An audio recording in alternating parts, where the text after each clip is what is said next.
Welcome to another episode of Real Deal Investing. I'm Jerron Kelley, your host. I'm a real estate attorney and real estate investor as well. My co-host, Larry Mastropieri, he is a real estate investor and a real estate broker. Welcome, Larry. Thanks for having me. As always. And today we've got another awesome guest. We've got Ryan Kuhlman in the house.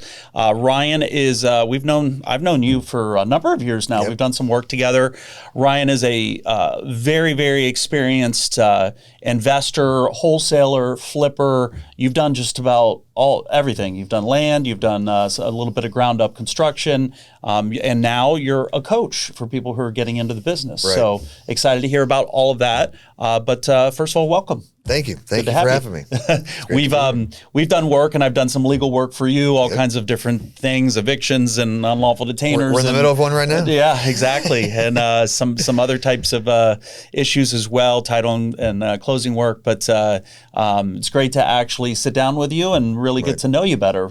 Sometimes our firm has really probably thousands of clients of different types. They can be investors, they can be homeowners and home buyers, sellers, brokers, realtors, property managers, but I don't often get the time to sit down with my really good clients and get to know them deeply. So it's great to have you. No, I was glad to be here. So. Good, excellent.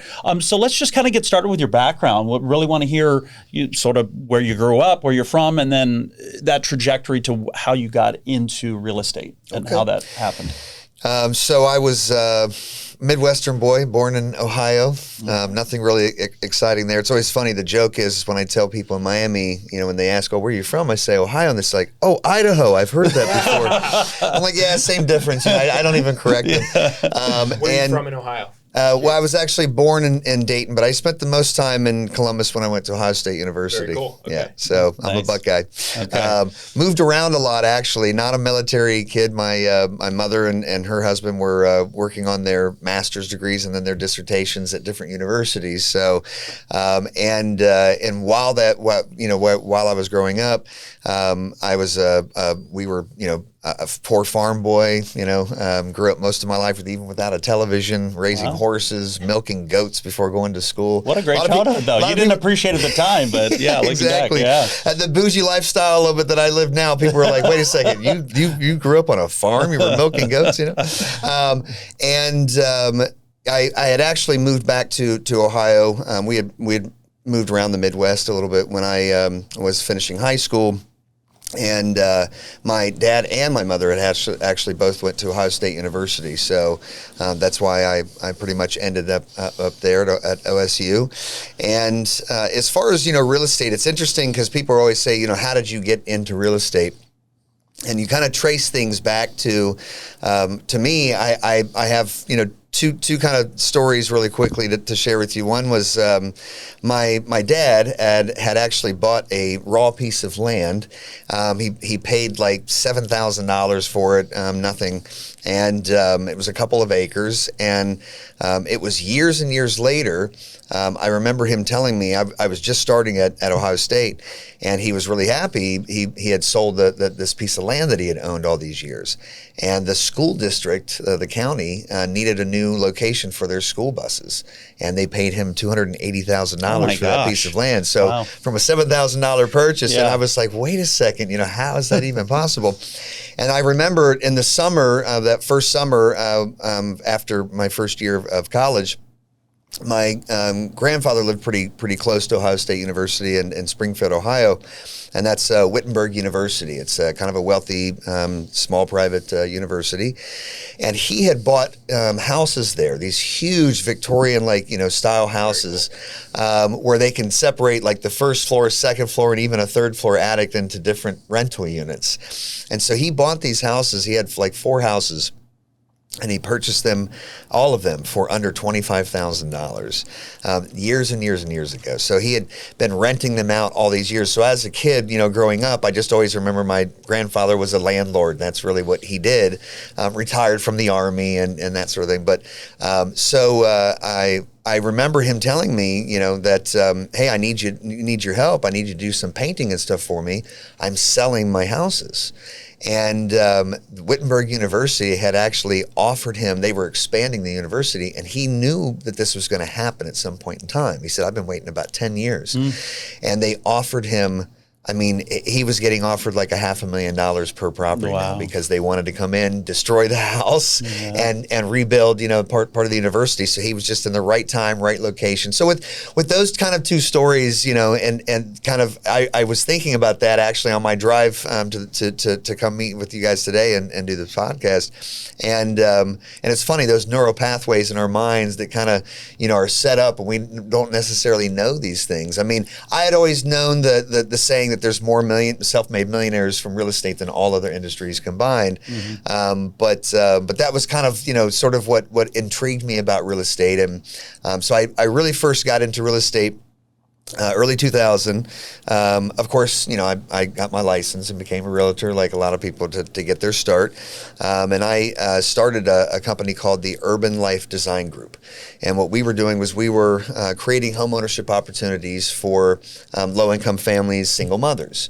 I had a single mom for a while who was a teacher and didn't have money, and that was part of what the reasons why I wanted to get into that business.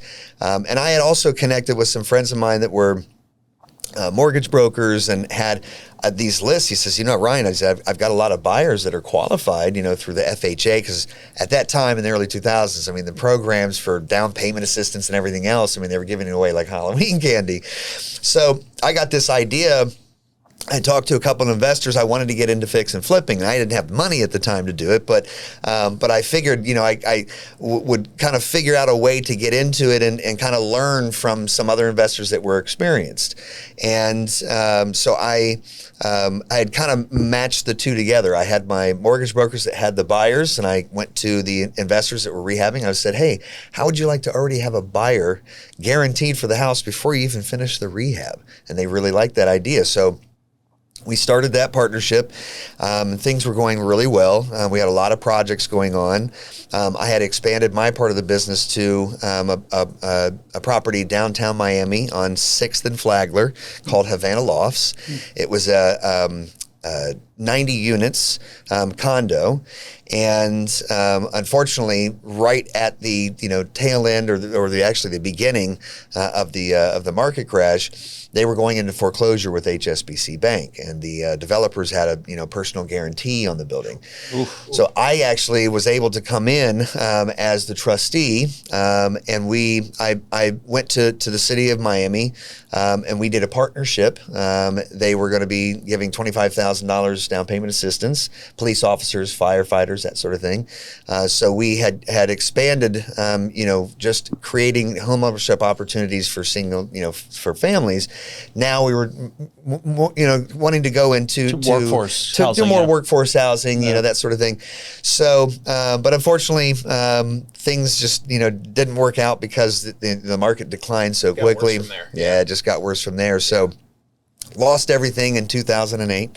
And when I say lost everything, I had $997 in my bank account, and they actually took my car. At that time, did you own properties that you lost? Did you give keys back? We had, with my company, Urban Life Design Group, we actually then, with partnering with the investors throughout the years, we now started some of our own projects. And I was also working with Citibank, Bank of America. We were getting down payment assistance from them, but then we were expanding to getting credit lines to purchase houses, to rehab houses, and that sort of thing. So, unfortunately, just lost absolutely everything. The properties we had went into foreclosure. It was funny because, it wasn't funny at the time. It's but the process server that came to serve my business partner for two of the houses, he came back, and my business partner was like, why are you coming back? You already took our houses. He says, no, I'm not here for the houses. I'm here for your Range Rover. Oh my God. Which he had been hiding, underneath the garage, and then consequently the same thing happened to me, and they took my car as well. I mean, we just literally lost everything. As I tell people, it's a good thing that I was living downtown because I was close enough to walk to my bankruptcy hearing. Wow. What were you thinking at that moment in time? Were you I don't even know. Like, what do you do in that situation? I was ready to give up on life. I wasn't speaking to my family. I was just totally embarrassed. I would walk past a mirror and couldn't look at myself. And that lasted for a couple of months, 2-3 months. And then finally, just one day, I said, you know what? You got to pick yourself up. You got to get started again. And that's exactly what I did. As a matter of fact, when I walked to my bankruptcy hearing, I have a video on YouTube that I talk about this. There's a bridge, the Flagler Street Bridge, and there were stairs that goes up to the bridge, and I was literally walking at 8:30 in the morning to my hearing. On the bridge, somebody had put in the steps, they had painted "Don't give up." Wow. Oh, wow. And I mean, literally at that moment, I stopped for a moment. I got a little bit emotional at that moment. And that really, excelled me to come back home and really start, trying to get back on my feet again. So I put my realtor's hat on. I, went to some investors. I was going around and looking at some REOs and just, trying to, piece some deals together. And in it was about 2009, 2010, I found the Broward Real Estate Investors Association, BREIA. I never knew what a REIA was, a Real Estate Investor Association. They're all over the country. And Bill and Jan Leon were two of the most prolific wholesalers. They had done over 1,000 doors. They had, I think 100 units for rental. So they were, very well established. And they took me under their wing and mentored me. There was a mentor program at BREIA at that time, and I became the #1 student in the mentor program. I remember in 2011, I had 27 deals on my board. Wow. January, I did $85,000 profit that month, and I was, really getting back to it. I had reinvented myself. Short years, yeah. Within a couple of years after that, I ended up with my business partner. We ended up buying all the companies from our mentors, expanded the Broward Real Estate Investor Association, grew it 3 times its size. We started the Miami-Dade Real Estate Investor Association, and then as we were investing, we developed our mentor program, and that's when I really started. 2013 was when I really started mentoring pretty much full time and teaching people how to invest and flip and all of that. So that's a great summary. Yeah. What I find fascinating about this is, and I was reflecting on this the other day, like how did I get to where I'm at? And it's a very different daily operational process today than it was when I was maybe doing one deal every month or every 2 months, right? And the amount of money you have coming in and what you can allocate to, growing your business from a financial perspective, it's it's very interesting. So it's crazy. You kind of everybody kind of glosses over that really quickly. It's like, hey, we're at $85,000 a month profit. Yep. But in between, it's just, I don't even know how I got there. I don't really, you just keep kind of chipping away. Yeah. And just doing what you can do. And eventually it starts to work if you hang out long enough. And that one deal you're working on, that becomes your whole world, Yeah, it's everything. It's everything. Especially people starting out in the business, when that one deal crumbles, it's a lot of people give up after that. You have to keep moving. Well, yes, I could tell you from the beginning when I started my law firm in 2010, all we did was foreclosure defense and short sales and bankruptcy and all of that good stuff because it's all there was out there at the time. Later on, we got into other things, the title and closing work and the association law, landlord, tenant, et cetera. But I do remember the first couple of years that every client that came in, every phone call that came in, every lead that came in was so critically important because when you're just trying to pay your car bill and I had a small little 1-bedroom condo at the time, just trying to pay the mortgage, trying to keep food and lights on. Listen, we still treat our clients exceptionally well. We have 4.9 out of 5 stars on Google with almost 400 reviews. We're really passionate about giving incredible client service, but I just love the feeling of no longer feeling desperate. That any one client can walk away and then, oh my gosh, wow, I can't pay my bills anymore. It's interesting because putting deals together before at that time when I was just trying to get, back on my feet again, getting out of my bankruptcy and everything, is that, there'd be so many, to me, when I teach my students to really get, a good deal, you have to have one thing, which is a motivated seller. Mm-hmm. If the seller's not motivated, it's just never going to be a good deal. And it's interesting because at at that time, even sellers that weren't motivated, I would still keep calling them and keep hounding them and keep after them. And, as you said now, things are a little bit different. Of course, we try to service every single homeowner that's out there, but there are some times that it's just, it's just not going to work out. And you have to move on, because you can take no for an answer sometimes. And the way that I look at it is, I'm like, I can't have that one homeowner drain so much energy out of me that I don't go help these other 5 homeowners. Really we look at that. That really need the help. Yeah, exactly. Yeah. Or focus on this one really difficult flip that, you're pouring your life energy into, your soul into, your money into, and then you're missing out on 3 or 4 other deals that are could be much more lucrative when you combine them. So absolutely. Before I want to. Certainly, we want to get to the coaching program. Before we get to that, I also want to get to just your experience in flipping hundreds of properties. But before that, I am really fascinated in the Real Estate Investor Associations, because that's actually how I met you. I believe we were members of Brea some years ago, and also Drea, and we've spoken at your meetings and given some presentations at education.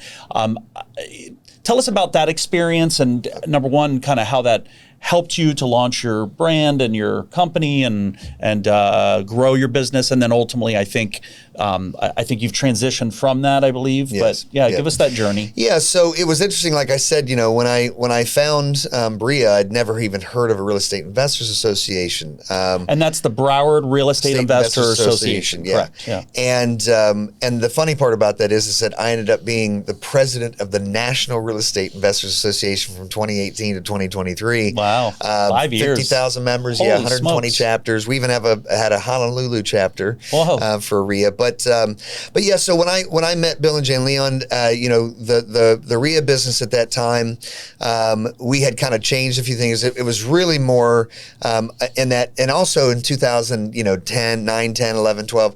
Everybody was now becoming an educator and a guru, and I've got this program that you can buy, and here's these books and tapes, and so the RIA business, is interesting because it's really networking and education, bringing together, investors, attorneys, realtors, brokers, that sort of thing, trying to find synergy between people, but the main component that we dealt with was education. Like we had Jerron come and educate, our members on, landlords and landlording situations and evictions and that sort of thing, because that knowledge is key. If you're a new investor starting out, building your network is very important, and having the right people. So it's kind of like a sort of like a glorified Angie's List a little bit too, because we kind of qualify the vendors, and people would call the offices and we would refer contractors or attorneys or different things like that. So as when we bought the company from Bill and Jan, we started making some changes. There were some practices that they had at the time that were a little bit outdated.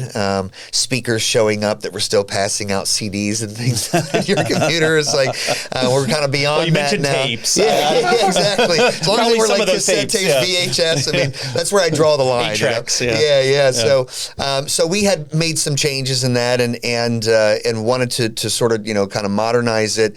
We wanted to do more of a component of really, not just teaching wholesaling, but teaching how to do some fix and flips, how to do some buy and holds.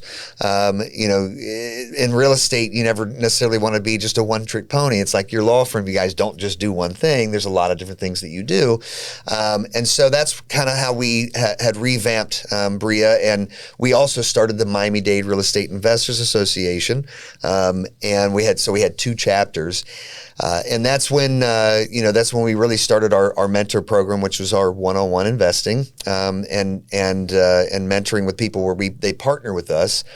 We put up the money for the deals. People coming in, starting out, that was one of my biggest problems. I didn't have the cash to be able to flip properties, and cash is king. And I didn't have the credit either because I had a bankruptcy, so nobody was really going to lend to me. So we did very well with that mentor program for a while, and being a chapter of the National Real Estate Investors Association, a big part of that was they have the largest contract with Home Depot, and so the discounts with Home Depot that you get for materials and paint and appliances and these kind of things, and that was obviously something that a lot of contractors and investors were really interested in becoming members of our organization.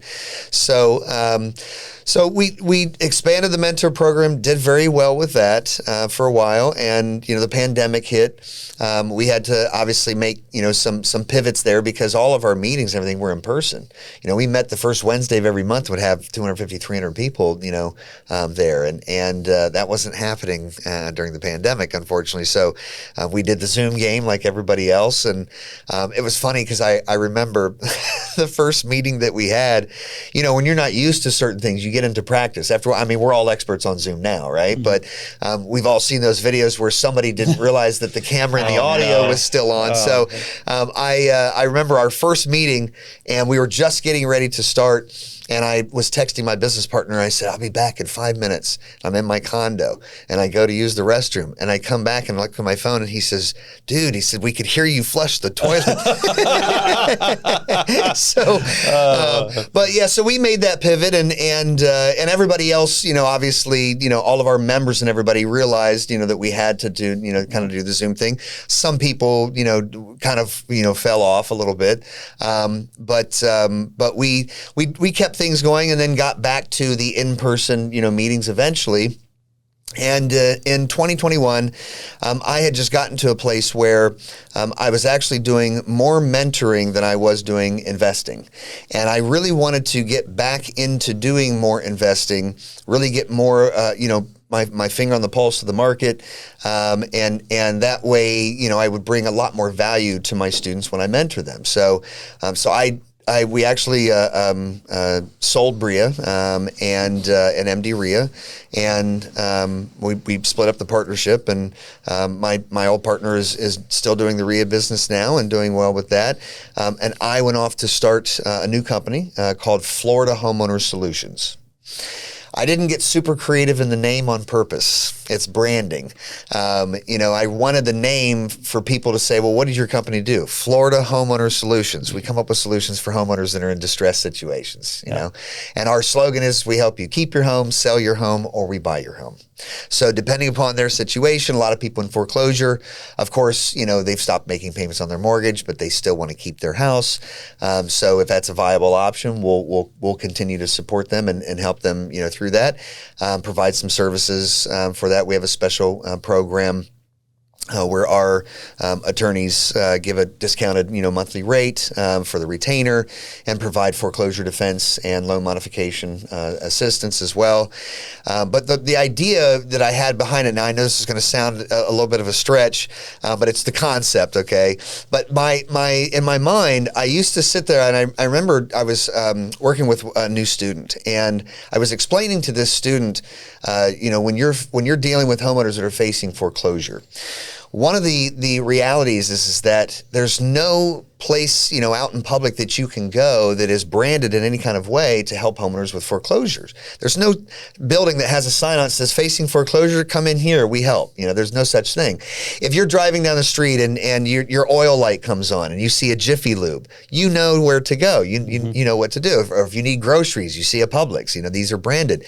So I wanted to sort of be the Uber of residential real estate here for the state of Florida, so that when a homeowner needs to sell their house, or they have a foreclosure, that they're in, or they have a probate, someone in their family has passed away, or a divorce, or relocation, or whatever it is, tired of being a landlord, there's always those. Sure. I wanted to have that, this company branded as that destination. So I started building the company about a year and a half ago.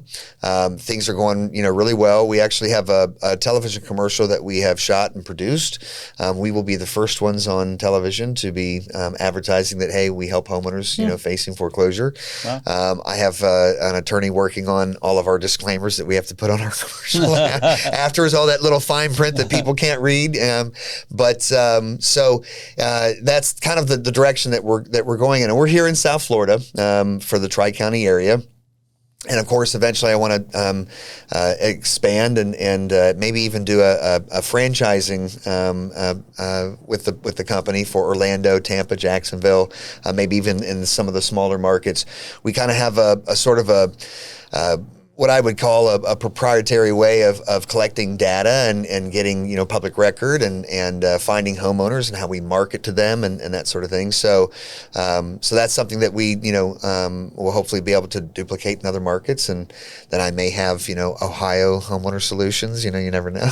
Yeah, you could. Buckeye Homeowner Solutions. Yeah. Oh, it's great. Yeah. So first of all, I actually love the name. I really truly believe in branding, that keeping it's the KISS rule. Keep it simple, stupid. Absolutely. Some people make up these weird names, Exatron, Realty, and what does that mean? Yeah. That doesn't mean anything. Yeah. So good job on that.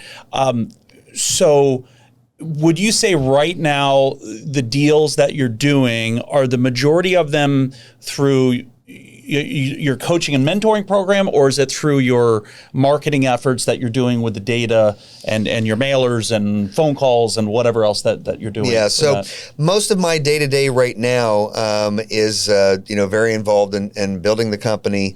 We're continuing to build our call center and get some acquisitions people and that sort of thing. So I just relaunched my mentor program. My mentor program nationally is called the Flip Coach. And I've taught people all over the country. But restarting this now, the idea is that my students can shadow what I'm doing in building a successful day-to-day business. There's a lot of gurus out there that teach things, but they're teaching things that they did years ago. I mean, when you ask them, they're not really actively doing, what they're teaching. They're just teaching. Times change. Technology changes. Yeah. It's a thing. I work with a number of coaches. And in the real estate brokerage business, trying to solve for specific things, whether it's a specific marketing tool that we're trying to execute on or something else. And I really hunt these people down because there's so many people out there that are, I don't know, they may have had success and they have success in their own right, but they're not the right person for a specific thing, even though they would gladly take your money and coach you on it. Oh yeah. Right? Yeah. So it's a thing to be in the weeds with your students, really having your, like you said, finger on the pulse, really knowing. So I respect that and appreciate that. That really adds value. Coming from a guy who has hired and continuously every 3 to 4, 6 months, I'm changing coaches, talking to new people, searching for my next coach, whether it be in sales or marketing or some other avenue that we're trying to really pursue. Yeah, no, and it's interesting too because the way that I saw the market kind of happen, it's kind of like having that I would say, as they say, like the 30,000 foot view. When HDTV got wildly popular with these fix and flip shows, starting back in the early 2000s and then through the crash of the market. And I mean, if you ask a lot of people, that's one of their favorite shows to watch. And you had Armando Montalongo doing the Flip This House in Texas. You had Than Merrill, the ex-football player, doing it on the East Coast. You've got the Yanceys in Vegas, the husband and wife that are arguing all the time. She always wants to put expensive finishes in it, and he always wants the bottom line. So it's funny, right. And I saw this kind of really blow up, and it's funny because one of my favorite movies, and I tell all of my students to watch this movie, and I'm sure both of you guys have seen The Big Short. Okay, it's an incredible movie. First of all, I'm a huge movie guy, so cast of thousands, which sometimes is a kiss of death. But no, it's a great movie, but it's also very informative. And a lot of people didn't realize really what happened in the crash and what our banking system was and lending, And it's funny because at the end of that movie, they're playing this music and they have the voiceover and they show this room of people and they're all sitting there with their notebooks looking up, at this person on the stage that's teaching them, and there's like this pop-up and it's like, learn how to invest in real estate, and these things just went, gangbusters. So one of the biggest is Than Merrill's Fortune Builders, and they charge like $50,000 to get into their mentor program. And the funny thing is that as I got into the National RIA, became president of National RIA, and would be going around the country and teaching different people, I have met hundreds of people from failed, mentor programs, not having the right mentor. So just like you said, Larry, it's very important that, you understand. I mean, obviously using that notoriety, they've been on TV, right? So I'm sure that they know how to teach me how to do real estate, We've gone down the path of like hunting these people out and we've made some choices that otherwise didn't pan out either, right? But it's like a constant mission to find the answer. Yeah. And so there's a lot of people that even present well that are, once you get in to the nitty gritty with them on a call for an hour that you paid, $1,500 for, you realize, let's take as much out of this as we can, but we won't be moving forward. Yeah. And that more than that guy. You're actually beyond totally. them. I've had just for examples, like certain specific marketing gurus or guys that offer these services to do marketing. I'm on these calls with these guys and they've had success elsewhere and I'm sure they're successful in their own right, but I'm sitting there talking them through the philosophy of how this should be done in our market. Because again, it varies by market too, some of this stuff, right? Yeah. So, and it's like we walk off that call and you, like you said, Jerron, you're just like, oh my God, I tried the whole call to try to get him in line with the philosophy of what we're trying to achieve, and he he or she just was not getting it. Yeah. Right? They're resistant. Resistant or whatever it was. Is they have a whole different philosophy, which I respect and will try, but unfortunately unfortunately, we've tried a number of different philosophies, and we came to a conclusion. This is what we need. We need this specific person to execute this, and if they're not believers in it or haven't been doing it, it's just not going to work, right? Yeah. I mean, it's important. A lot of people, especially some younger generations now with YouTube, there's a lot of like, I don't really need a mentor. I can learn on my own. I'm smart. I can figure it out. But the reality is that it doesn't really matter like how smart you are. There's always going to be that sort of common sense part. The three of us of being in real estate, of being landlords and flipping some houses. There's like certain common sense and things that you wouldn't really know otherwise, so there's a lot more nuances to, and especially in real estate. I tell my students, I'm like, you're about to invest money into a property. You're going to fix it up. You have no idea how to do any contracting, doing the fixing up. You're going to be hiring other people to do it. And then you're going to be, relying on hopefully that the market is still at the place that it's at. How are you going to price it? If you haven't been, an experienced broker or real estate agent that knows how to price their properties, knows how to market their properties. So there's so many different stages and things. And of course they make it sound so easy. One of my biggest pet peeves is when I see the programs, that are all about just wholesaling properties. And wholesaling properties, really, truly wholesaling in any type of industry is, taking some product that's at a discount and you're selling it to someone else that's usually a retailer, leaving enough margin in there so that you make some money and then they also will make money on the individual units. Same thing with houses. When I buy a house, I've done a lot of wholesaling to a lot of the hedge funds. Being, president of National RIA and having our RIAs down here, I had a lot of, got introduced to a lot of different asset managers of some different hedge funds at that time. And so we sold a lot of properties to them. And you're not doing assignments of contracts or anything. You're closing on that property, getting clear marketable title, and simply wholesaling it to the hedge funds. So, but now there's a lot of people out there, a lot of newbies that think, I'm in real estate, I'm an investor because I assign contracts. Well, that's not really, that's not really being an investor. Even the top brokers or wholesalers that we work with, I just had a call with a guy that was on our podcast yesterday, and he was about to sign this contract up to assign it to maybe us, it depends, and he was really just kind of calling to be like, hey, what do we think about the value here? Like, do we think this works? Like, because the reality is it's hard. It's an art to determine value on stuff. Absolutely. Right? And so we had this 15-minute talk about my thoughts on this because I know that neighborhood really well, and he was like, I didn't think about that, and this guy's like a killer. Is this the East Boca property? Yeah, I'm sure he talked to you about this. So he did briefly, and then I actually just forwarded on to Megan. I probably should have just forwarded on to you too. But anyways, she told me that this property, it's they're getting it under contract for about, call it 1.6, Okay. 1.6 million. That's what he wants for it. That's what he wants. Got it under contract for less. Well, I know what he has it on. Well, he's told me 1.65 he wants, but he got it under contract for 1.55. So he's got $100,000 spread there. Okay. Later on, I uncovered, he said, well, we could actually back off that. I'd take a much lower spread to wholesale the property.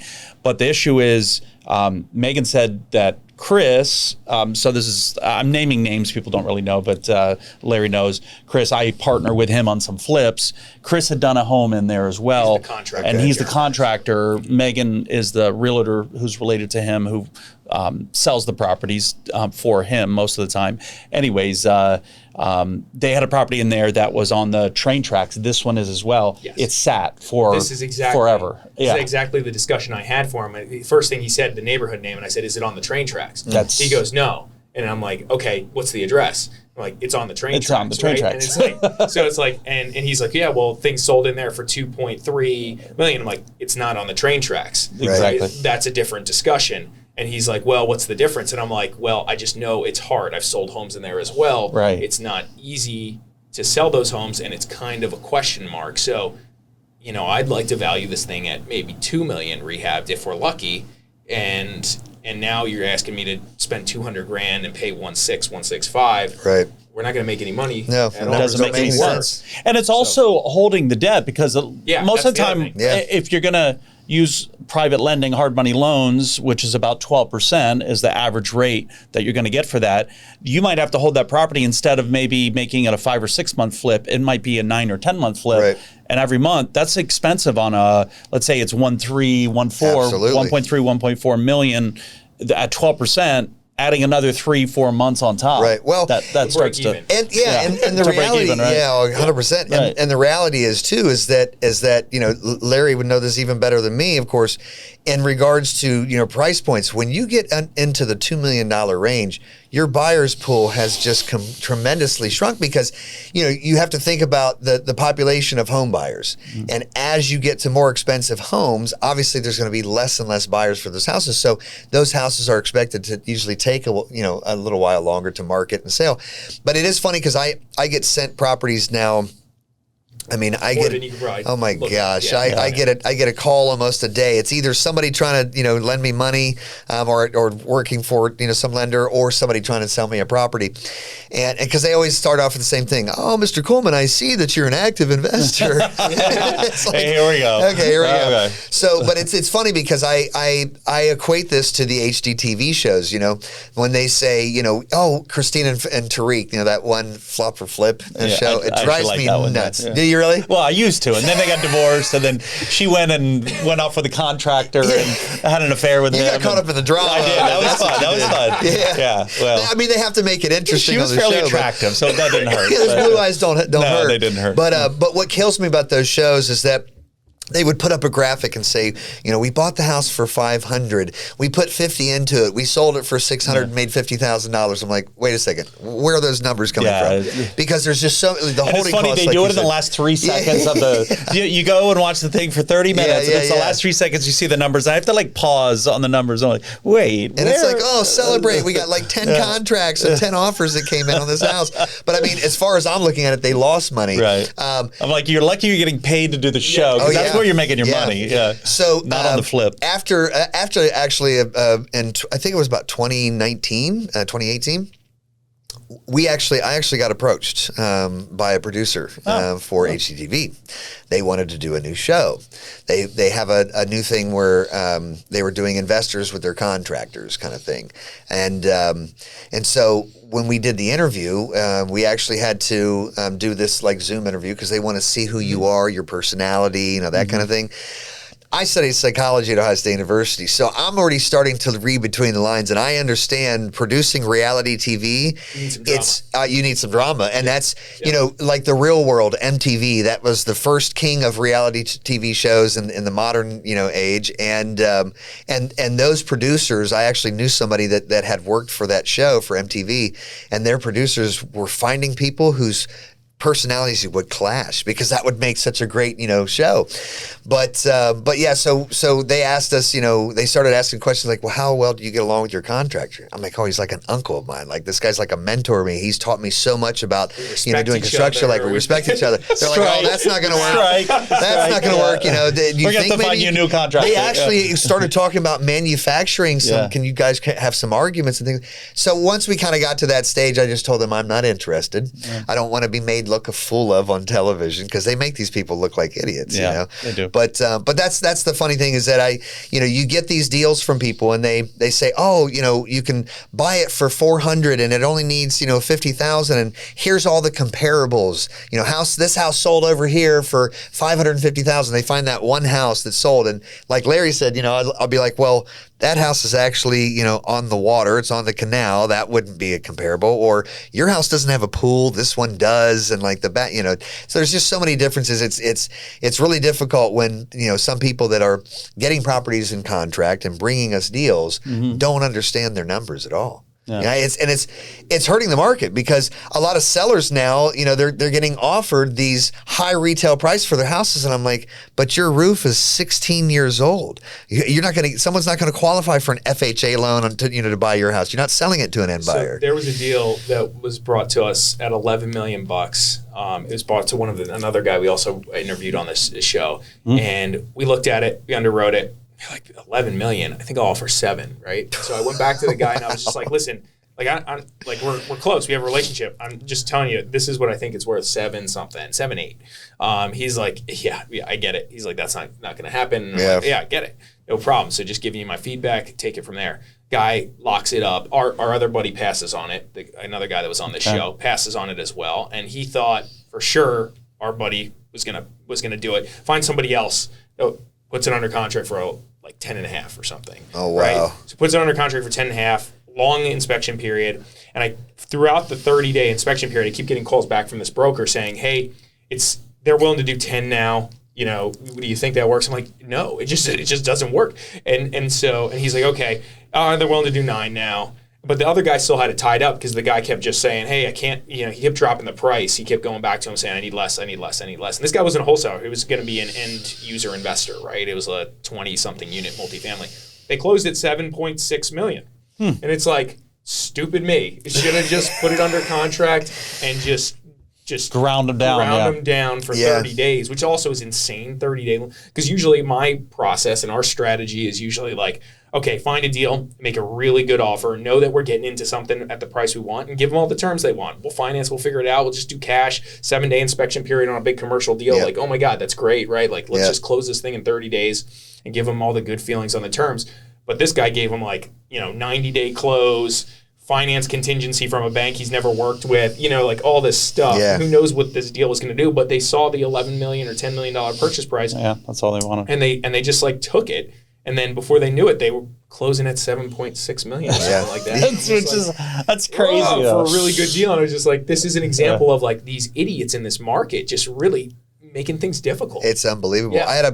We had a house a few years ago that was brought to us. A couple of brokers had been working with Chase Bank on this property at Lighthouse Point, and they came to us and said, we've got this property, we've got it negotiated down.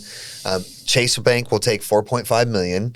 It had been in foreclosure for years, and no one had been living in it either. So the moment they told me no one's living in the property, that's the first red flag, right? Because if no one's maintaining a multi-million-dollar property, there's probably some issues with it condition-wise, right? So and we couldn't figure out, because these two brokers, these guys, they knew what they were doing. These guys have been around a while. We knew who they were, and they were like, all we're asking for is $50,000 each. They wanted $100,000 for them, $50,000 for each of them, right? For the time and energy and effort they put into it. Like, okay, well, let's go take a look at the house. Yeah, sure. Here's, we'll give you access to the property. Beautiful house. I don't remember how much square footage, but it was like a 8-bedroom, 7.5 bath, had an elevator in it. It had one of those pools that you could swim up to the bar and had bar stools and things. And we're joking like, yeah, maybe we'll fix this house up for ourselves now. And it had that big, beautiful kitchen that, you could have just the professional chef come in, all these things. But obviously it was outdated, which is fine. I don't mind, updating a house. But then we started kind of looking a little bit closer at it and seeing the windows and seeing like some evidence of water intrusion. So our contractor, he did some research and did his full inspection. And he came back to us with that shaking of the head, and we're like, oh, God, okay. Because the property that adjacent, not directly across the street, but one door down, just sold for $8 million. And that's what these two brokers, and this house just sold for $8 million. You're getting this for 4.5, you know? I mean, when you just look at the numbers like that, it seems like, you know, it's a no-brainer. Of course, well, yeah, where do I sign? I'll write you a check right now for 4.5 million. So he came to us and he was like shaking his head and he said, well, he said it took them 2 years to complete the permit on the roof, meaning at the stages that it was in, the water intrusion for those 2 years and the amount of water that had gone through, all through the walls. Wow. He said that the windows, every single window would have to be taken out because every single one of them has rot around the window sills. And the amount of windows that were in the house, I mean, we were talking about, you know, $700,000-$800,000 just to put all new windows in this house, you know? Oh my gosh. So looking at the numbers, the amount of rehab that this thing needed, it just was not going to work. And that's why we figured out that these two guys, just give us $100,000. That's all we're asking for, you know? Wow. So again, it goes back to really understanding, you know, all of the aspects of real estate. You can't just look at, you know, the property itself. You got to look at the condition. And then also the fact you have to kind of be knowledgeable that materials are getting harder to find. I had a property in Boca, the Estates of Boca, I think it was called. That was my rental property there, which I sold in 21, 22. I sold all of my rental properties. It was just too hot. Too many people from New York coming down and just offering ridiculous money.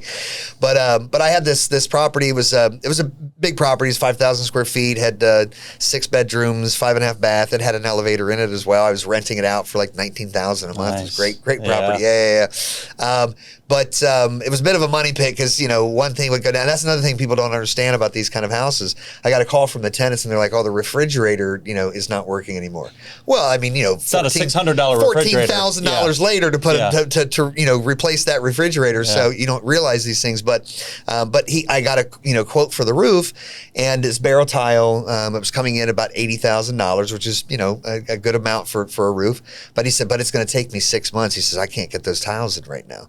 And just understanding that as a rehabber, that's cost. You know, that's additional cost that you have. So when you're fixing these properties up, it's not just, you know, what the condition is, what do I need to make it match those comparables, but how long is this going to take me? Just like you said, you know, when you're talking about 9 months, the holding costs on a house like that. And then property taxes too. Those aren't cheap, especially when you're dealing with multi-million-dollar houses. These property taxes, they'll eat you alive. The other thing on that property, let's even say there was enough spread for a profit on that. Let's say you're buying it for what it was, $4.5 million. Yep. Let's even say you had to put $2 million into it, and there was $1 million or $1.5 million spread, whatever it is.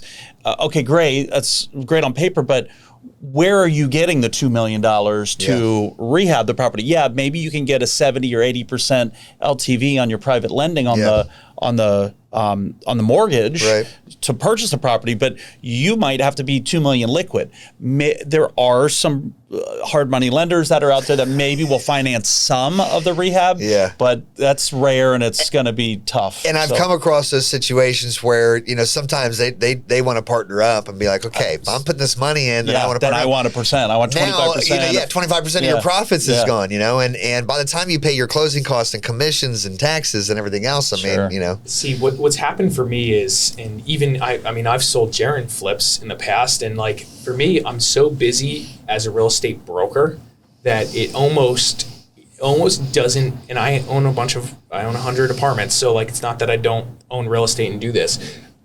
It's almost more valuable for me to go broker deals for the time and energy it's going to cost, because I've built such a strong brokerage system with staff and systems in place. It's almost like doesn't make sense for me to take the financial risk along with just the time risk that I could get sucked into to get something across the finish line. One I brought to Jerron, I went through that same process. I'm like, okay, it's in this country club community.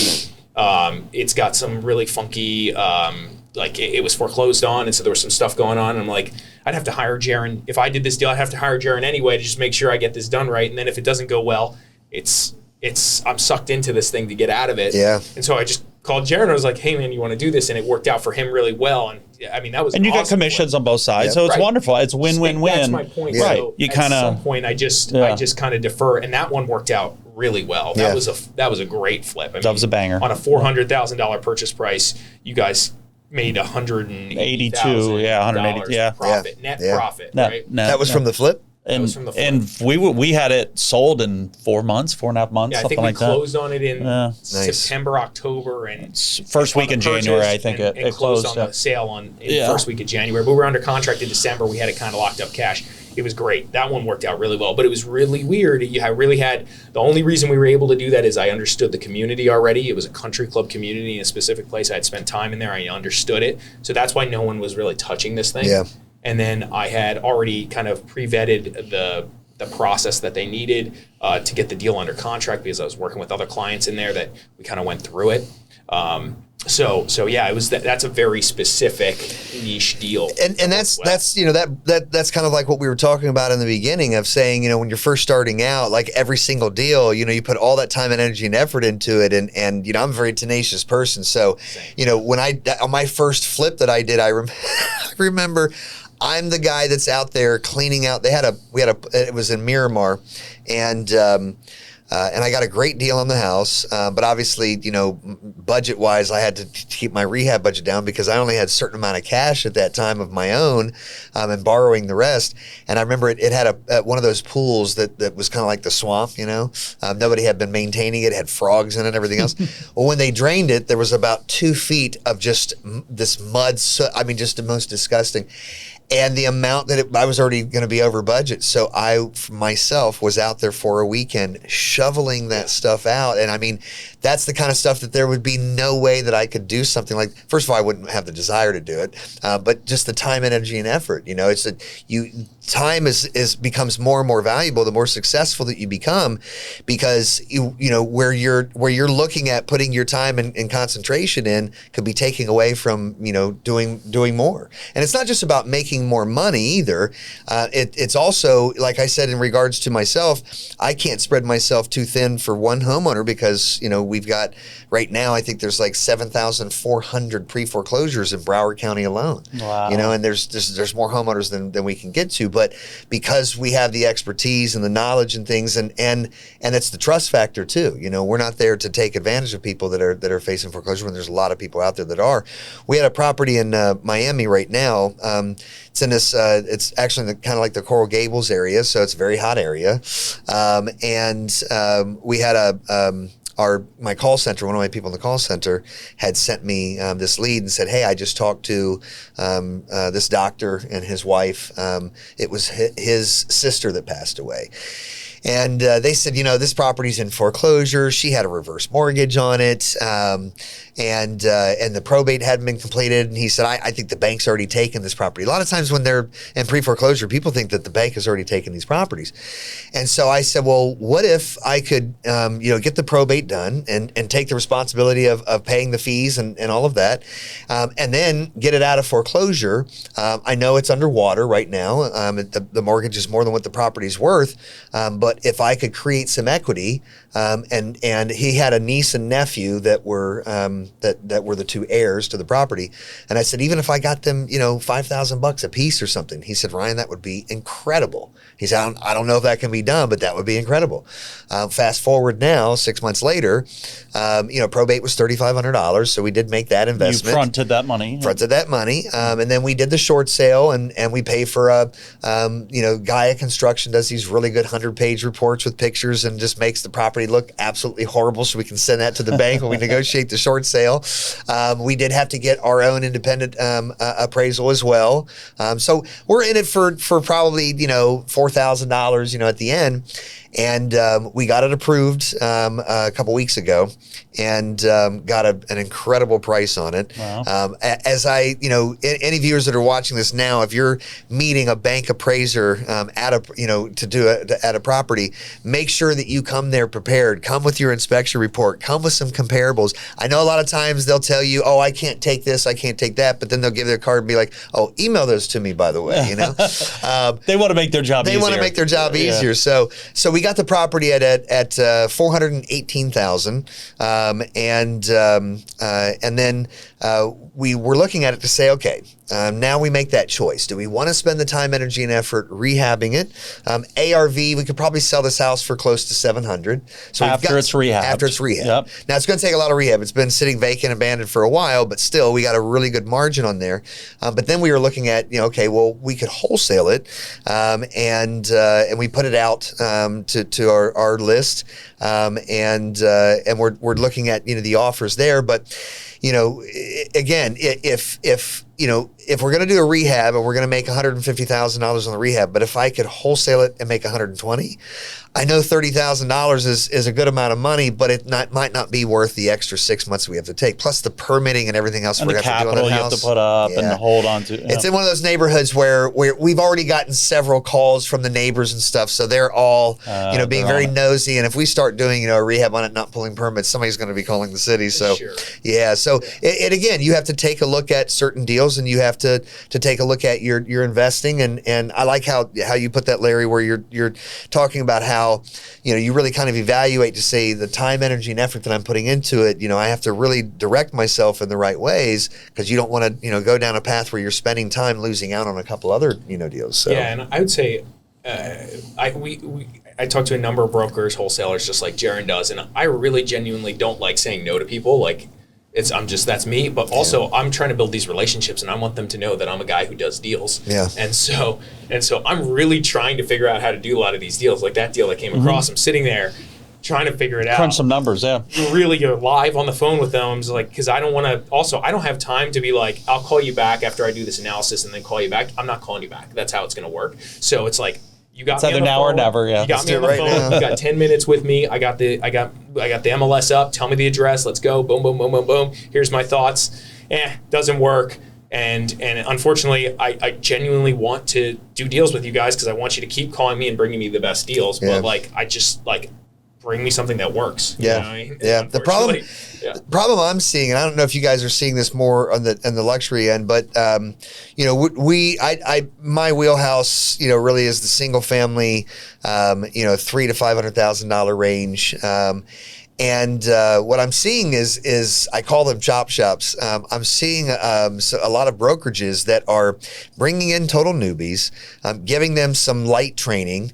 They're obviously, making a bunch of calls, whether they're doing direct mailing or calling or whatever they're doing.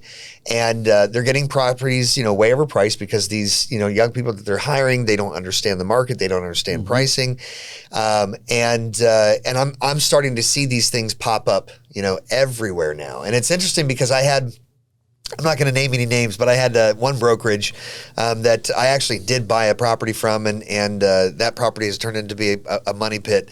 There were some things going on with the property that even our inspections wouldn't show, that I think that they had knowledge of before, and there's some title issues, so we're kind of dealing with that right now. But I've gotten calls from a few of the people that some of the young guys that they hired, and I just kind of told them, I said, listen, you guys have sent me about 20 houses. I've done quick evaluations on the majority of them. The one house that you did sell me that's not going so well, and these other houses are just overpriced. So just, you don't have to bother sending me any house anymore. Last week, I started getting calls from 2 more people there again, and I'm thinking to myself, wait a second, don't you guys have a file that says don't call Ryan Kuhlman anymore? No, it's because they're brand new.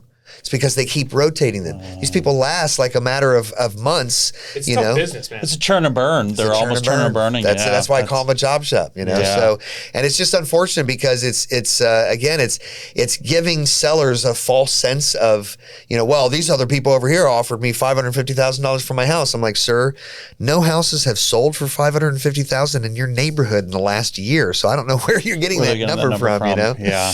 In the teamage model, brokerage model like me that I have, we are always making the decision on whether we proceed with listing a property, spending the $1,000+ and the effort and time to take a property to market, even when it's priced high, right? And unfortunately, what we've found is, there's a lot of brokers out there that are sharp too. I mean, guys that I respect in as far as they've built a big business and they're work in every angle. And, and you read a person and you say, oh, they want to hear it's worth $2 million, but they really need to sell. So they want to hear it's worth $2 million. They're going to sign with the guy who says it's worth $2 million, put it up for $2 million. 30 days later, it's at 1.5, and they're selling it, right? So unfortunately, we're in the same boat. It's like take inventory, and then be very good about being very clear.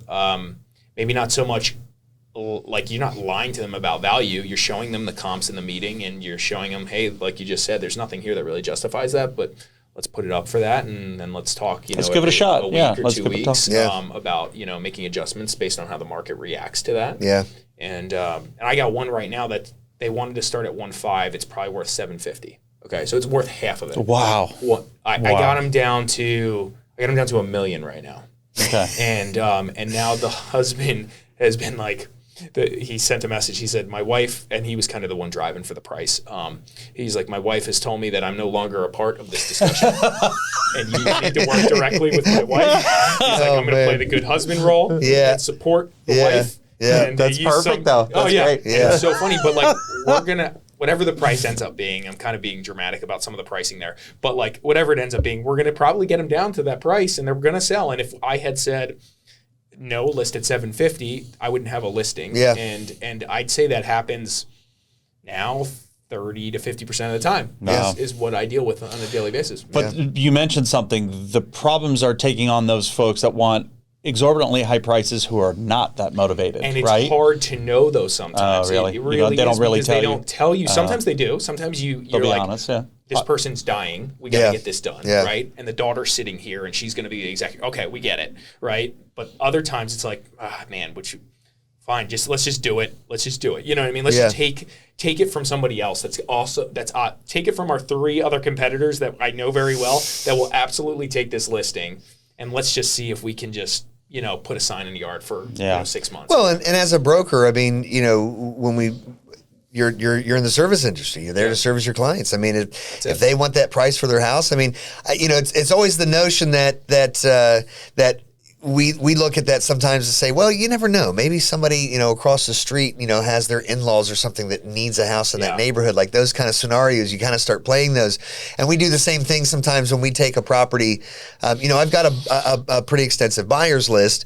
And like I said, I've sold to a lot of hedge funds, but the MLS has become very powerful as well, because there's a lot of, you have Russian investors and Chinese investors and all kinds of investors from around the world that hire brokers here to watch the MLS, and when a property comes up, And they have other investing needs. They just need to park cash. The return isn't as important. So your investor list of local people sometimes is like, for me, I'm referencing me, not you specifically, is sometimes less valuable than putting it on the MLS, because again, you get this random Brazilian guy who needs to park $1 million and he just needs to do it fast and get it done, and he'll pay. And that's what we experience here in South Florida, which also skews everything wrong, besides the newbie investors that are making crazy offers that don't make sense. You got foreign investors that are buying stuff for different reasons. They have Well, and the interesting thing is that when you have this whole concept of off market, right? First of all, the concept, I mean, it's not really a concept. Off market means it's not being marketed, meaning it's not on the MLS. It's not on a for sale by owners website or something like this. Because I get people tell me, oh yeah, this property's off market. And I'm like, no, it's not. It's being sold on the MLS. Well, I'm bringing it to you, not from the MLS. That doesn't make it off market, But it used to be kind of important to a lot of buyers. I had a lot of a lot of my biggest buyers that were like, Ryan, I only deal with off market properties. I don't want to pay commissions and that sort of thing. But now I don't think most people care. A lot of big buyers that I know, they're either doing the auctions or the MLS, because the biggest buyers and investors in real estate that I know, they don't do marketing. They're not doing direct mail or anything like that. They're looking at less margins because they're doing more of a volume. So, So what I think is highly effective is the pre-market strategy, which is like, it's coming soon, and it's coming soon for a little while. And that tends to create enough of a buzz that will get, even in this market, offers if you price it within the range that makes sense, you'll get offers before market, and these guys think they have an advantage. Yeah. And so it creates that off-market mentality. Right. It's like, oh, great, I'm getting this hopefully before. You might get them in the day it goes active, which might be on a Wednesday, and no one's really getting in there until Saturday probably for the open house.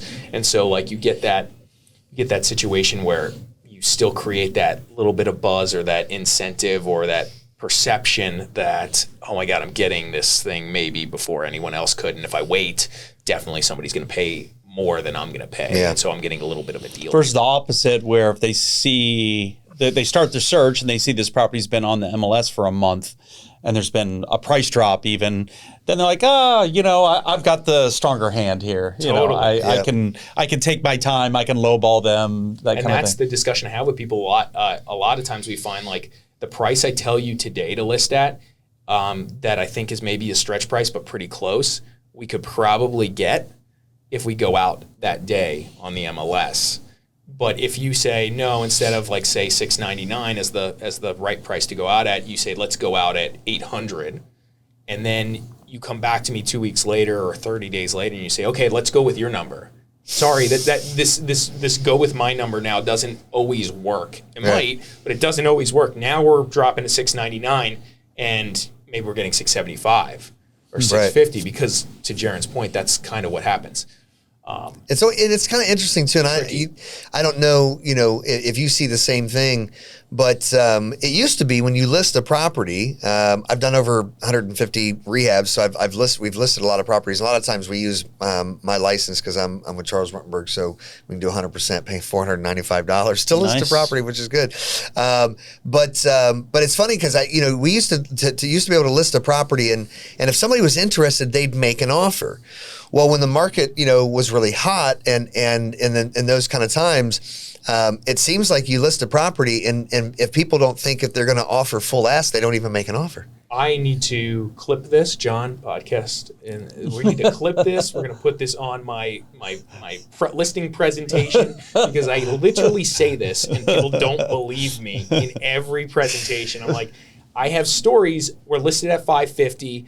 No, almost no showings or showings and no offers, whatever it is. We dropped to $500. All of a sudden now we're under contract at $535, right? Tell me, and the guy and my sellers are like, well, why didn't the first guys come through and make an offer for 15 grand less than my initial price? I'm like, this is the psychology of today's market. Absolutely. This is what it is. I don't know exactly why. I have some opinions. Millennials are shopping. They don't really want to deal with this. The market's been conditioned, or the buyers in the market have been conditioned to say, the prices have just naturally gone up over the past 15 years so much that if you're not like at the price, it's just forget about it. Yeah. That type of stuff. So when I work with buyers, I have the opposite conversation. I'm like, listen, make the offer. Even if we think the fair price offer is $500 and they're listed at $550, I bet you most people aren't making that offer. So let's just make it at $550 before they drop, or let's just make that offer at $500. And before they drop from $550 to $500, they'll likely pick up the phone and give us a call because that's the conversation I'll have with them, even though they turn the offer down right now. A week from now, they may not. Yeah. They might be rethinking that number and call us up before they drop to 500, and then there's 4 other offers we're competing against in that moment. Yeah, or at least let them counter. And probably most of the time they're going to counter. So at least you're in the dialogue. You're in the hunt. They know you're serious. We've presented them something serious. It doesn't take that long to draft an offer and put something in front of someone and just like let it be. Let it be. Yeah, so I think a lot of agents drive that too because, I get this all the time. The agent will be like, "Oh, I'm really hoping that you accept our offer. We've made 10 offers and we couldn't get any accepted." And I'm thinking, so what happens when that agent gets their next client? They're gonna be like, "Look, this is what happened last time. We put in 11 offers and didn't take our offer, so we need to put full." So I'm sure that there's some of that going on as well. But yeah, it's always interesting to me that we drop a property $15,000 and all of a sudden we're getting offers on the property. It's like, well, why didn't you guys offer that 3 weeks ago? Doesn't make a lot of sense. Yeah. What are you? Larry's an expert in certainly the greater Boca Raton area. I mean, Larry's an expert in Palm Beach County, Broward County too, but he doesn't do as many flips as you do in the full Tri-County area. Miami-Dade, I don't know Larry does any closings in Kendall or in Good for you, Larry. Homestead or Oh my gosh! Talk about a headache. I don't know why I'm doing this to myself. But from a broader South Florida perspective, what are you feeling here with prices, with the market? Where are we at right now in the cycle? And of course, there might be people watching us from Jacksonville or Orlando or even out of state, and their market's going to be different than ours. Right. So every kind of local market is going to be, there'll be the national trends, and then there'll be the statewide trends, and then there'll be the local and hyper local trends. But generally, what are you seeing? Yeah. Well, so we're from Lake Worth, North Palm Beach, all the way down to Homestead, so over the last year, I'd say in the last 12 months, we've probably completed maybe 15, 20 rehabs. Awesome. So and we have 10, 12 other projects going on right now. We got 2 more closings coming up. So I'm still kind of collecting that data. Like as every property closes, I'm kind of, rewinding a little bit and looking at it. Okay, would we buy it for? How much did it cost? For the rehab, what did we what sell I do it for? if I could do it all over again? Exactly. How long did this take to sell? But that's what you learn, though. Oh, 100%. You learn for the future. Yeah. No, you have to, absolutely. And what I've noticed is that the predominance of our rehabs now in the last 12 months are taking about twice as long to sell. Now, when I say twice as long, I guess maybe I'm spoiled. I'm used to my rehabs getting locked up within about the first week of listing that property. 2 weeks maybe, would be max. Now we're looking at, more of like the 4-week time that it takes to get a property in contract. And we're having to do maybe 1, maybe 2, small price drops. Okay. We're not doing anything, major price drops. But so I'm not seeing prices go up because you gauge the market in 2 ways. I'm gauging the market in when I'm purchasing and what I'm purchasing properties for, and I'm also gauging the market of what I can eventually sell them for as well. So I'm looking at both angles, but I'm not seeing prices go up, and I'm definitely seeing. There are always microcosms, and I know Larry knows this too. There's certain neighborhoods that don't really lose value no matter what's going on, because somebody wants, it's very desirable to live in there. But overall, I'm seeing a steady decline in the prices. But what really gives me more of a finger on the pulse of the market is the data. So I have a data department in my company. I have a data processor that they bring in all of our leads. So we have pre-foreclosures, we have tax delinquent properties, probates, probate tax delinquent foreclosures, kind of the more distressed situations you can pile up. A lot of investors, they push away from those types of deals. Bring that property to me that's in foreclosure, it's a probate, it's tax delinquent, it's got a mold issue, the roof's caving in, it's got $100,000 in violations in it, because I can take that property and turn it into magic. Those are the type of deals that we really, can turn around. Not every single time, but most of the time. But so this data that comes in, and one of the things that we watch and that we market to is like I said, pre-foreclosures, and one of the aspects is people that are new, just getting their foreclosure lawsuit, which comes obviously in the form of a lis pendens. So we see how many new lis pendens come in every single week. For Broward, Palm Beach, and Miami-Dade. And starting from January, up to now, we have seen a major increase. To give you an idea, I compared the data that we had for January 2023, like in Broward County, every single week, we were getting somewhere around maybe 20 new people going into pre-foreclosure, and now it's more than doubled that.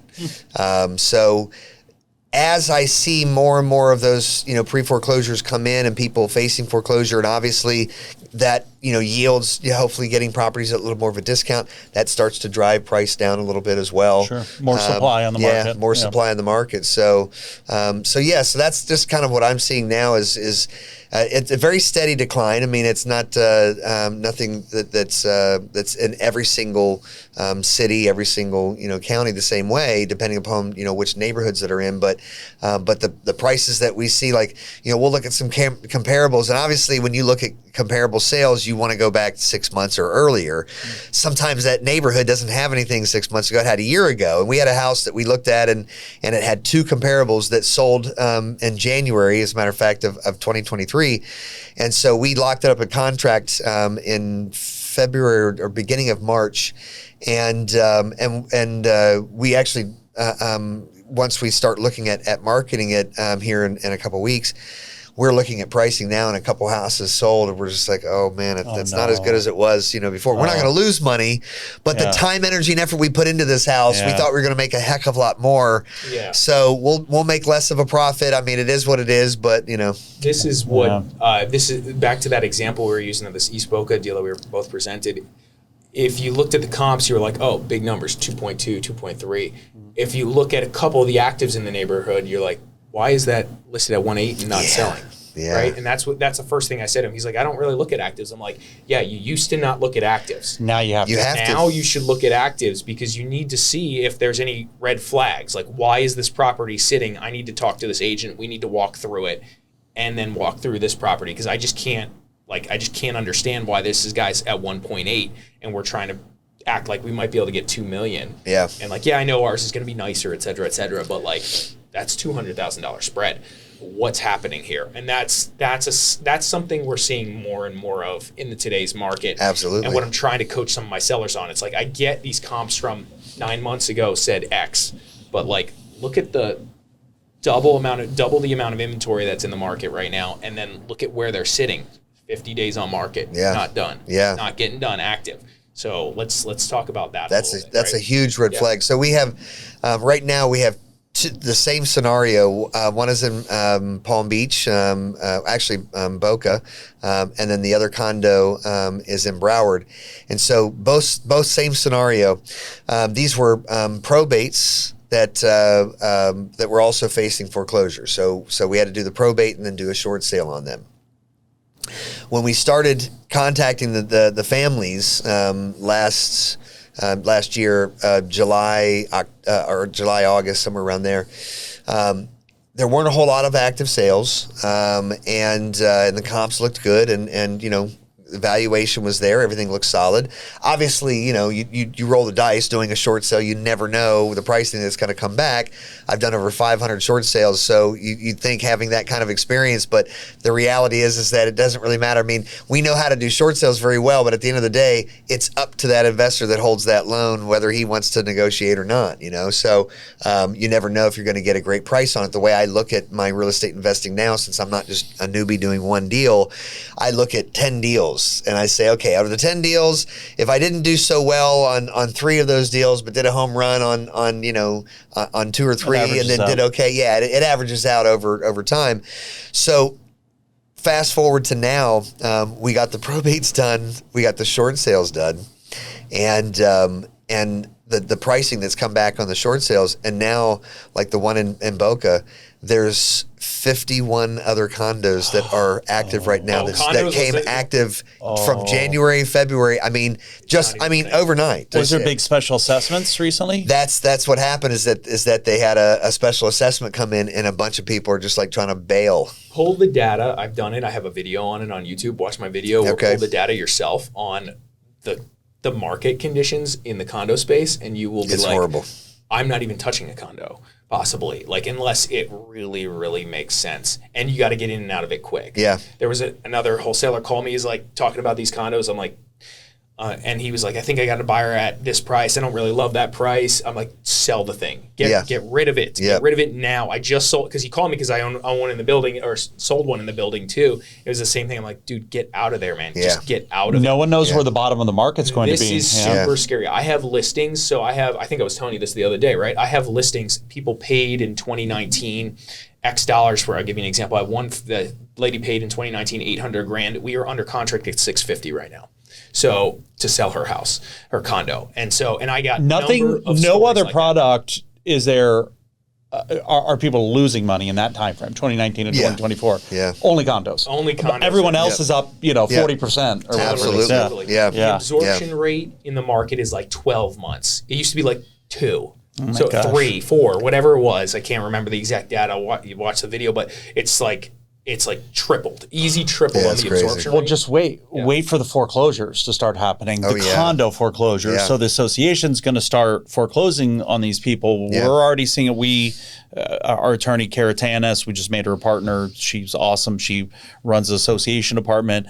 We're seeing delinquencies pick up on those associations we represent, collections. It's coming. Well, the problem is that like you said, that the values, in the condos haven't jumped up. So, people got into these mortgages, and now, especially if they're underwater, if they owe more on the condo than what's worth, you also know they're not paying the association dues. And the problem is that when you negotiate a short sale with the banks, they may pay, up to 12 months, but, all the attorney's fees and everything else that are on there. I mean, we've got a condo right now.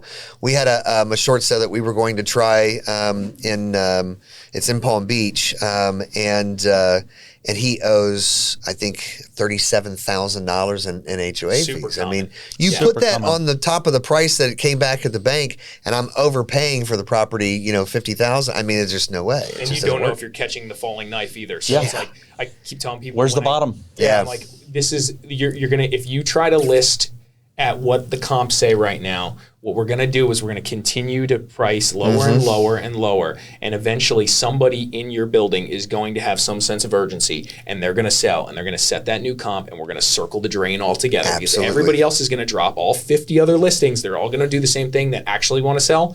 And if you're a real seller, you need to get out of this thing first. Be the first guy to hit that low price. That's and I know you don't want to hear me say that, but that's the truth. Yeah.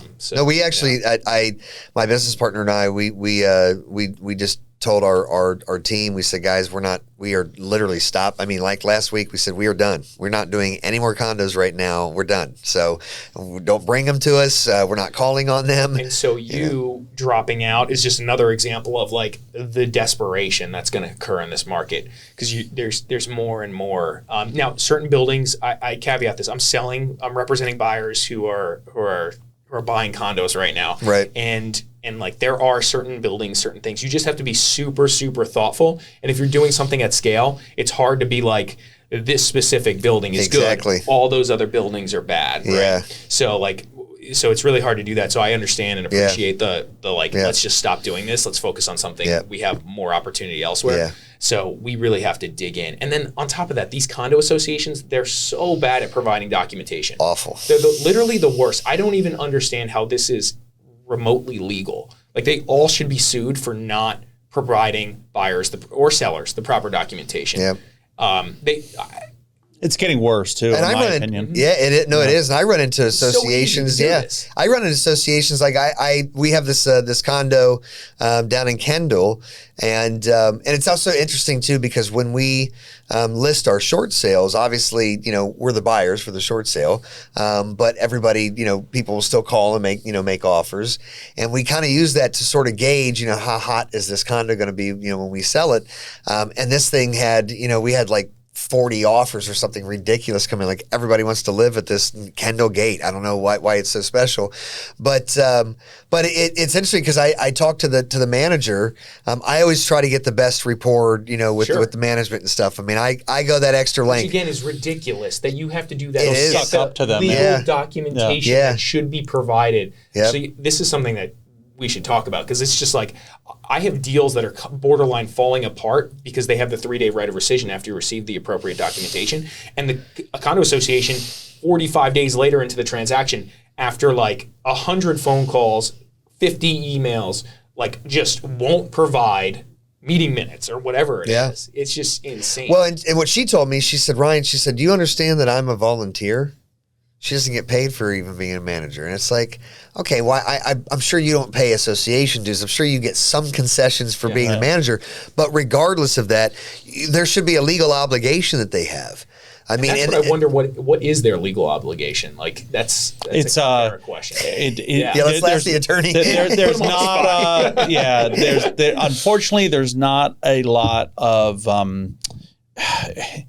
of rules around that, around compliance, forcing them to make decisions in timely manners, getting those estoppel letters back in a timely manner, getting them within the 30-day time frame. If their condo rules don't clearly say that, then they're not obligated. It can be beyond 30 days, and then you have to beg them, and your deal's falling apart. It's also approving buyers are completely arbitrary. I've had 2 glaringly obvious closings that died because of obvious fair housing discrimination, one being an emotional support animal.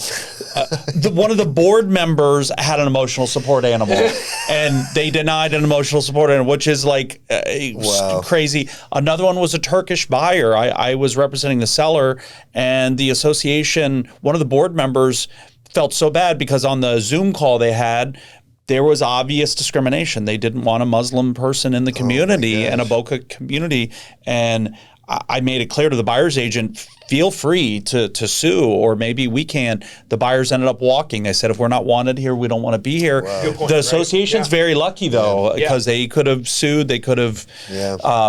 One of the board members said, I'll sign an affidavit as to what was discussed here. And they could have gotten hit with a pretty big lawsuit. But we're seeing this more and more, just complete lawless behavior. It's like there's not even common sense. So when we buy a condo, and obviously we're not moving into it, we are fixing the place up and selling it and rehabbing whatever. But it's funny because I had a condo where I actually had to go in for an interview.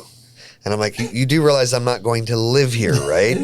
So in the interview, this woman actually brought a little bag with her, and she had stuff in it. And I teased her. I was like, I said, do I get like a little parting gift, after the interview if I get approved, And she said, no. She said, first I want to tell you that when you're using the laundry machine, and she pulls out and shows me the type of detergent that needs to be used when you're using the washer and dryer. I'm like, okay. And she goes, oh, but you're not going to be living here. Okay, so next. And I mean, I had to sit there for an hour and go through this. And it's unbelievable to me of that little microcosm of these associations and these managers and board members, and it's such a headache. It's just another reason to kind of stay away from condos, I guess. It's pretty bad. It's unfortunate right now for sure.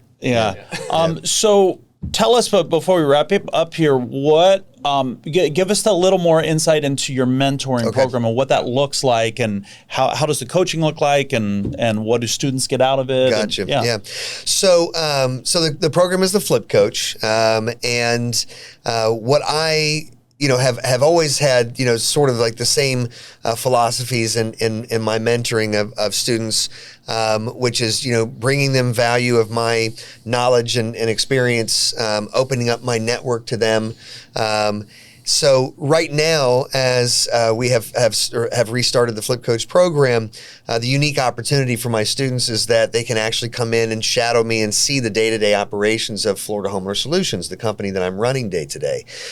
So with a student that comes into the program, it's a partnership where we put up 100% of the money after I teach them, the A to Z, and I teach everything from, creating a good business card and branding your company and forming your LLC, how to use the software programs and things that we use to create your lead lists, scripts for when you're doing your cold calling or when you're knocking on doors and talking to homeowners, all the different things that you need to do to create a rapport and create trust with them.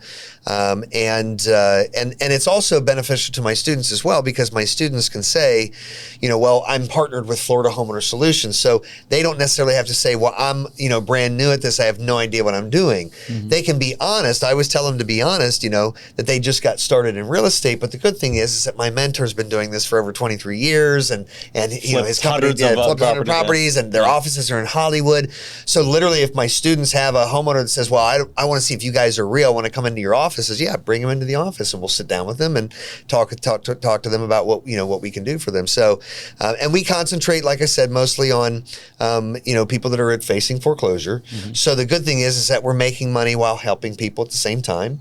And if we, my student gets a property that has a motivated seller, I help them analyze it. Of course, until they learn on their own, we put the property in contract. I help them do everything as far as how to fill the contract out, how to present it, and then once we lock the property up, we either wholesale the property, and if not, if we look at it to say, hey, this would be a good fix and flip for us, then the student now gets to learn the whole fix and flip process, and we split 60-40. I actually take 40%. I give the student 60%. That's great. We used to do a 50-50 split, and I know a lot of mentor programs do that now. In the industry, it's very common. Yeah, that's generous of you. Yeah, well, and the reason why I do that now is one of the changes that I wanted to make to my program was, when you're first starting out, getting your capital going, and also I make the student do all the legwork. I'm not doing all of the legwork. They're shadowing me, and I'm helping them from the A to Z. But I just think that as an incentive and as a way to really help them, get more of that capital of their own, so they can eventually be independent and go do deals, to themselves. So that's why we kind of started doing the 60-40 split. And I partner with students, even, students of mine say, well, after a period of time, I'm probably not technically a student anymore and not really in the program, but I've got a student that I'm doing a deal with right now. He joined my program like 5 years ago. But he said, I had capital and I was doing some flips, but I bought some properties and I don't have as much capital. And this property that he's working on is not something that he's ever really done before. So he's like, I need your experience, your knowledge. So I'm always willing to partner afterwards. So, but that's what we kind of create is a student comes into the program, they learn everything from the marketing components and branding components to data, to the market, to how to evaluate a property, how much does a roof cost, permitting, when do you do these things, and then we partner with them and they get the 60% of the profit, and they don't have to risk anything, when they put up. I think that's a great program. You may have touched on some of this. So what is it when you enter the program? Are you getting video education plus some FaceTime with you? Yes. How does that kind of? So I created it and I redid all of my new, my educational component of the program, which is video on demand, and it's literally videos from A to Z. So the videos are in sequence of how you would build yourself as an investor, things that you need. So in the very beginning, you don't necessarily need to learn how to evaluate the property. In the beginning, you need to just learn how to find motivated sellers, generate leads. Generate leads. Once you do that, I'll show you the next step of how to get the property in contract. Then when you get the property in contract, then I show you how to evaluate the property. That way a student doesn't feel bombarded with everything at once. They only need to learn, compartmentally throughout the development of an investor. And that's kind of how I develop my videos. I also have booklets because some people learn in different ways. People like to have booklets to follow along with and have the information in. And I do things like I put a lot of different terminology and stuff, definitions of these kind of things in the booklets for them. And then they have they'll be working with me directly, where we do face to face. If they're not in Florida, we do Zoom calls, and then they have email support, phone support as well. So yeah, they've got support all the way around. So some of these students outside of Florida are kind of implementing some of the systems you've taught and or are currently using in your business up in that area. Correct. And they're generating leads, and then they're connecting with you and saying, hey, what's the next step? I got something hot here. Yes. Maybe. You guys kind of work through that together, but you maybe talk through that on a call, yep. guessing, and then you kind of proceed to the next step, which is maybe put the deal under contract and figure out what you're going to do. Yeah, with exactly. It. It's really, it's pretty, the concept of no matter what market that you're in, if one of us moved to, a completely different place and had to kind of start that market over again, it's more or less, picking your farm area. I tell them pick 2 or 3 zip codes, depending upon the county or whatever that you're in, pick 2 or 3 zip codes that are pretty dense, that have a good amount of properties that are there. And then I start showing them how to look for motivated sellers, which is just, public record, people that are facing foreclosure, people that need to sell their house, for one reason or another. And then, kind of going from there. How do you find the access to the data? Like in South Florida, I feel like they're more high tech than some areas in the country, right? I'm sure you work with students that are like, I don't know, there's no digital trace. You got to go physically to a location and get the data maybe. Yeah, the counties are catching up. It's interesting because in Ohio, I actually have my sisters doing this business in Ohio. Oh, cool. And they have now over the years have caught up where their public records now are online. So you can see them. And that's where most of the software programs that we use, do that as well. ReaFax is an incredible program that's here in Florida that I've been using I beta tested it.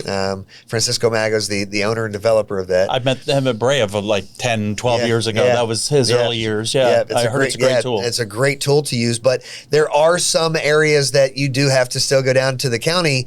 And the benefit is that I'm not just an investor that's been in the modern age. I started doing this stuff, pre cell phones, pre iPhones, that kind of thing. So that's how you differentiate yourself. Exactly. So I remember the days of going down and looking through the probate records and foreclosure records and stuff. And sometimes I think that could be an advantage. Absolutely. Right? I actually 100%. Sometimes think let's find that market and it actually is grind. Because the reality is that I can be here in Florida, and if their county records are online in North Carolina somewhere like Greensboro, I've done some investing in that county.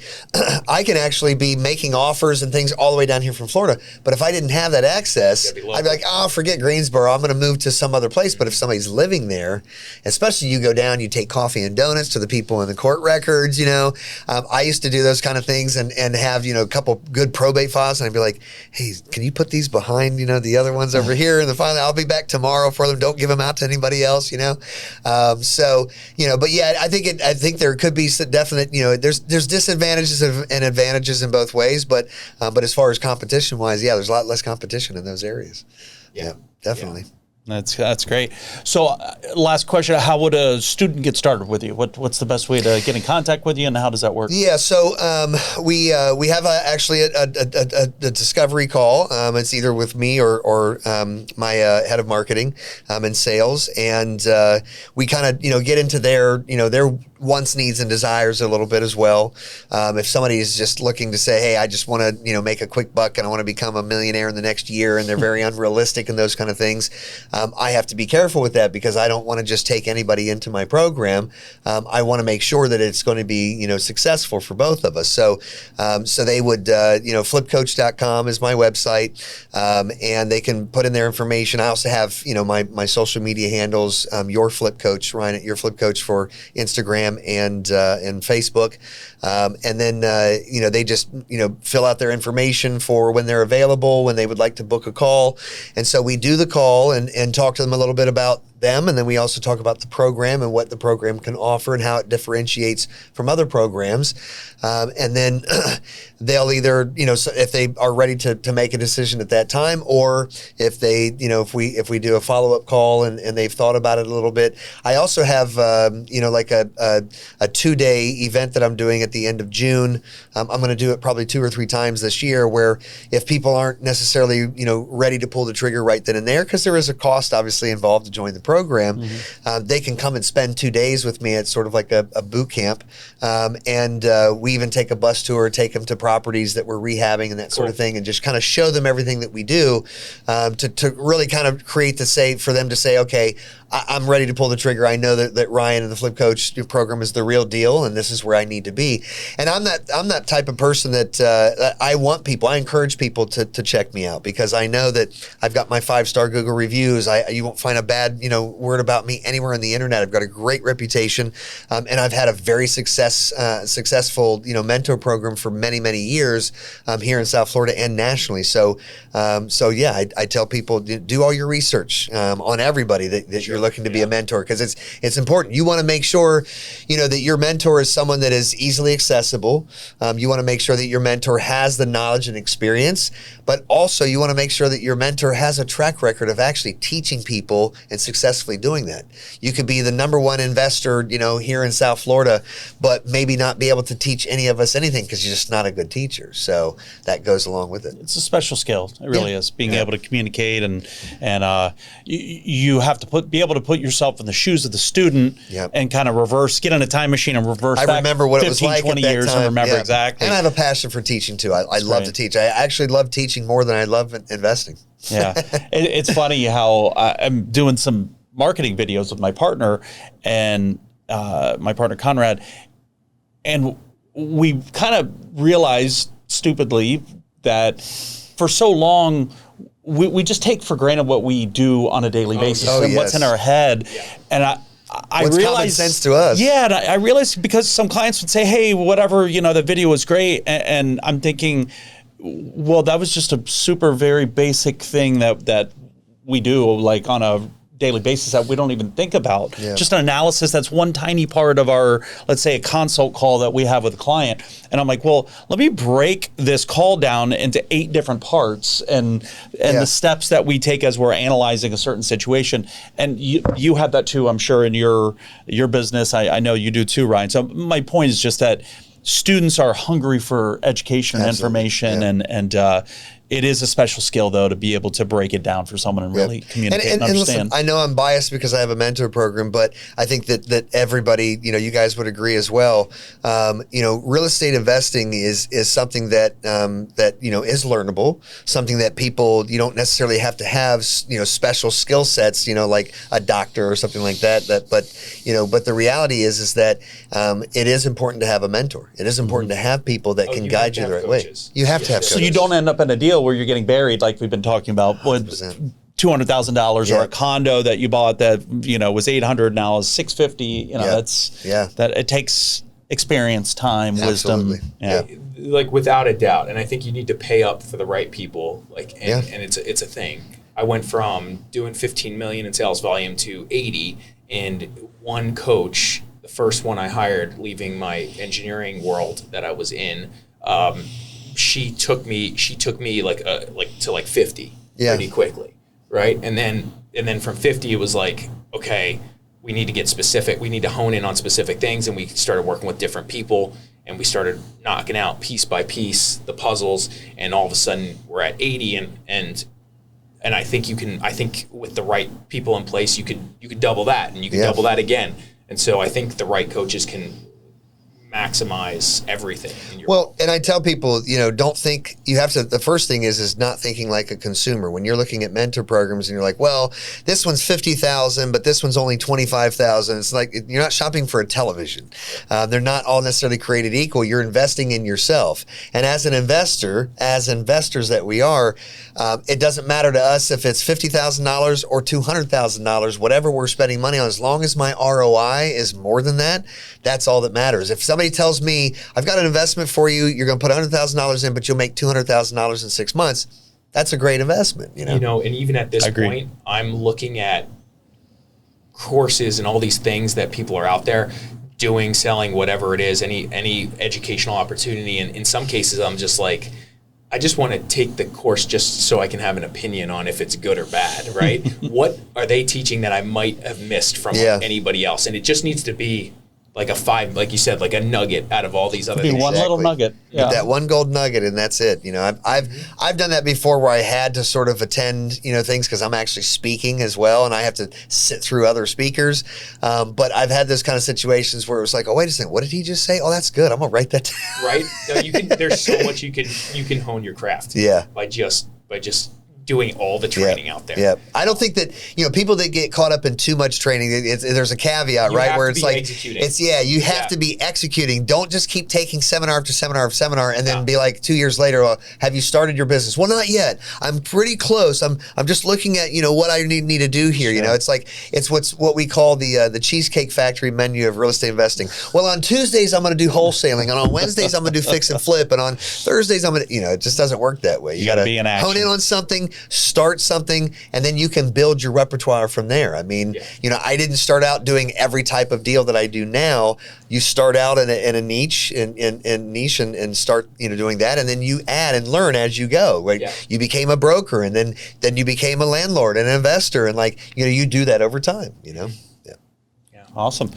Well, anything else you want to share with the audience? I think that no matter what I tell people, no matter what business that you're in, you should be doing something in real estate. Whether it's buying a couple rentals here and there. I mean, one of my favorite quotes is from Robert De Niro in the movie The Score, and he says to the young Edward Norton, he says, "I'll give you some advice, young man," because he's already established and he owns this nice restaurant and just has money and everything else. He says, write down what you want and spend the next 25 years getting it. It's true. So it's very true. Yeah. Some people just have the hardest time defining what it is they want. Yeah. That's more than half the battle. Yeah. For sure. It's been a real pleasure, Ryan. Thanks this was for having a me. lot of great nuggets of wisdom, and I think you're going to continue helping people along their journey to growth and finding their way in the real estate world. So keep it up. Thank you. Appreciate passing it forward. So pay it absolutely. forward. Yeah. Larry, anything else for Ryan? No, man. Thanks. Appreciate the time. Learned a lot. Thank you, guys. Appreciate it. Good. Great. Well, if you like this episode of Real Deal Investing, please like and subscribe.